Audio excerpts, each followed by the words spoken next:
What was life like in the early 1900s in Myrtle Beach, South Carolina? It was not only rough, but it was depressed and economically unstable. When we think of Myrtle Beach today, tourism and a great vacation spot pops into your mind.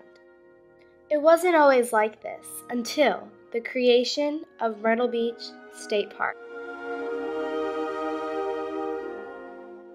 The creation of Myrtle Beach State Park, a significant South Carolina turning point, resulted with a great amount of economic relief in the area during the Great Depression, which encouraged a chain of South Carolina state parks to open and influenced the immense tourism boost in Myrtle Beach. Myrtle Beach was kind of a rural area, and so when they built the park, it was providing not only recreation for people throughout the state, but also the residents that lived here. So now they had a place where they could actually come and recreate, use the shelters, the fishing piers, all the other things that the park had to offer. On August 16, 1934, Myrtle Beach Farms Company donated 320 acres to the South Carolina Forestry Commission for the use of a state park. The construction of the state park was led by the Civilian Conservation Corps as part of the New Deal. The New Deal was led by President Franklin D. Roosevelt in order to hire young men to shift the slow economy. It's about giving families, one, men job skills, also to create a lot of facilities and to create more money coming in. And if you really look at around the entire United States, it's amazing the impact that the CCC still has today. This did not only create jobs for the young, unmarried, unemployed, and physically fit men, but also for locals who would later run the park. These men immediately set out for work, constructing the first buildings and structures of Myrtle Beach State Park. The most invested building was the $25,000 bathhouse, in which a lot of time was spent constructing it. After hiring T.M. Jordan as superintendent, the park was ready to open, and the public was ecstatic about the opening of South Carolina's first state park. People were especially excited for the highly invested bathhouse. On July 1, 1936, the park was opened. Person after person, family after family, excitedly entered the park. The park was a success. The first year cost the Forestry Commission $728.13 to run the park. The park earned many profits throughout the many facilities, especially the bathhouse. Throughout later years, the park was very busy. From July of 1938 to June of 1939, the park had the second highest attendance of all state parks. By 1941, the park was extremely busy with 151,247 visitors. This was the highest attendance of the 16 current state parks. World War II drastically affected the state park. In 1942, the park was taken over by the U.S. military as used as a supply depot, training center, and a coastal defense. The buildings that were mostly used were the cabins and the shelters. In August of 1944, the Army abandoned the park. Later, getting back to its routine, Myrtle Beach State Park saw its first big boom coming. In 1950, the Spring Mills Corporation built a 640-foot fishing pier on the park. With this pier came a very big profit. In 1951, in an effort to gain more oceanfront beach property, the Forestry Commission traded 41 acres of land with the Myrtle Beach Air Force Base in return of 1 mile of beachfront. This gave many benefits to the park. This perfect time period unfortunately ended. It ended when two tragedies occurred. In 1954, Hurricane Hazel hit. It damaged the fishing pier and destroyed the 900-foot boardwalk. The pier was later rebuilt and reopened in 1956.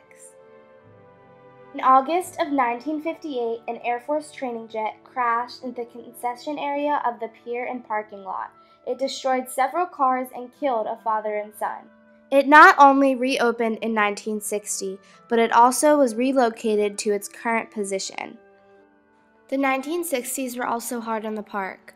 Racial tensions and segregation issues caused the park to eventually close. On June of 1966, the park was finally ready to open, and they were ready to make some major changes in the construction and some major improvements in the park. By the end of the 60s, 155 camping sites were put in the park. They rented out for $55 a week.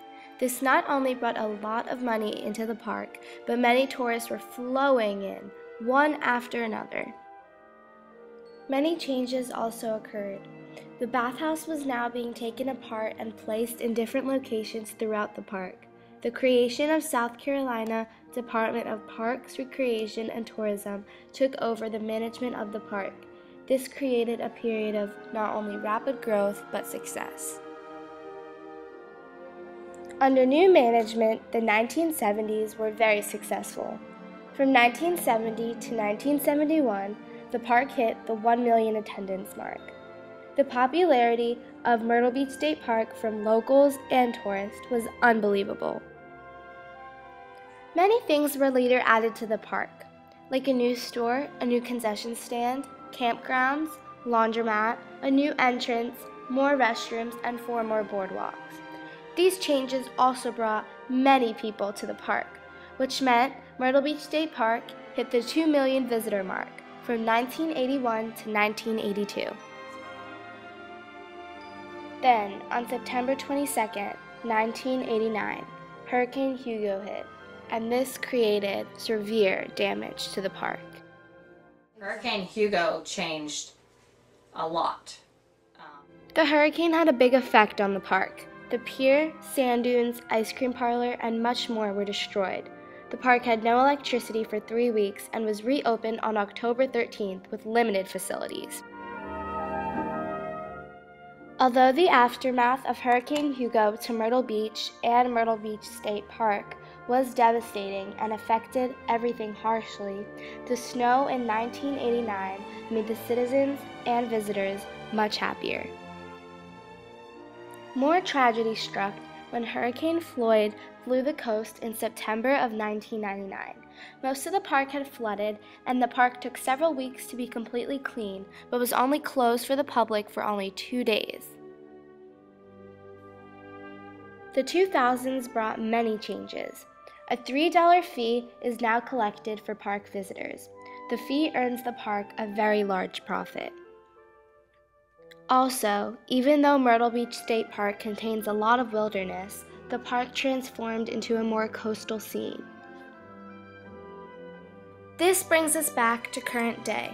Myrtle Beach State Park has revolutionized the way we look at tourism, the economy, and of course, state parks, in not only Myrtle Beach, but South Carolina too. The park is special to people for many different reasons. For some, it may be to escape the hustle and bustle of the city to come to a beautiful and quiet place. It's more secluded, and so you have a place to yourself. And where can you get that in Myrtle Beach? For others, it may be a great alternative for a hotel on the beach. Since the park has many campgrounds and cabins, it makes it a not only enjoyable, but comfortable vacation destination for the typical individual or a family. For others, it may simply be the memories. I know many people whose grandparents came to the park when they were little. Their parents had done the same, and so have they. The memories that families make at Myrtle Beach State Park are priceless. I think what really makes the park special to people is the memories that they create. The park has had an effect on many people, but has had an even greater effect on both the economy and many aspects of tourism throughout its many years of existence. Myrtle Beach State Park was not only a chance to have Civilian Conservation Corps men work, but it was an opportunity to have citizens work during the Great Depression. It has brought a lot of money to the city and the state.